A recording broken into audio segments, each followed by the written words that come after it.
Merci, Monsieur le Président, Excellences, Mesdames et Messieurs.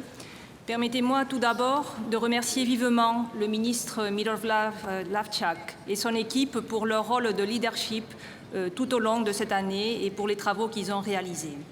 Nous tenons à soutenir l'appel lancé aujourd'hui par le ministre Lajčák qui réclame notre responsabilité collective pour garantir la paix et la stabilité dans la région, le respect des principes et des engagements de l'OSCE, tout en réaffirmant l'importance de cette organisation qui s'efforce de traiter la sécurité dans une perspective exhaustive, coopérative et indivisible.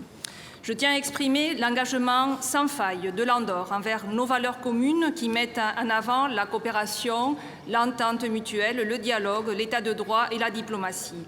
Ces instruments sont des vecteurs indispensables qui guident notre politique étrangère et notre participation active dans les enceintes internationales auxquelles nous appartenons depuis 1993.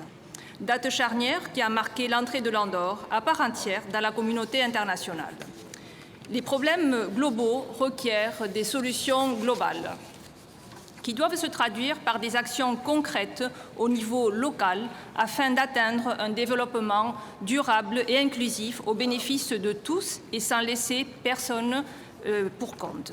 Ainsi, le plan national stratégique pour la mise en œuvre de l'agenda 2030, adopté par mon pays, est un clair exemple de cette interaction qui a permis aussi de coordonner des initiatives et des programmes transversaux entre le gouvernement, le secteur privé, la société civile et le monde académique.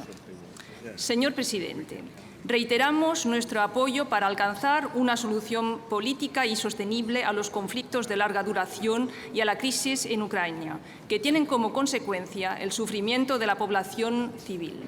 Destacamos la labor de la OSCE en Ucrania y esperamos que la próxima reunión del formato de Normandía sea instrumental para avanzar en la plena aplicación de los acuerdos de Minsk.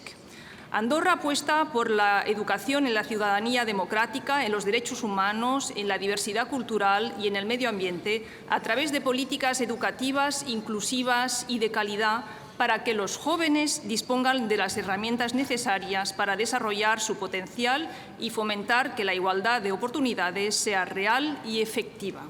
También es esencial incluir a los jóvenes de manera continuada en nuestros debates como agentes de la paz y la seguridad.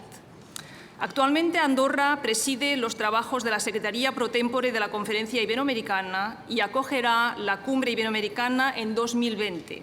El lema de la presidencia andorrana es la innovación para el desarrollo sostenible, Objetivo 2030, y los trabajos se centran en poner la innovación al servicio de la Agenda 2030 para avanzar en la sostenibilidad social, económica y medioambiental, las mismas dimensiones que ocupan los trabajos de la OSCE.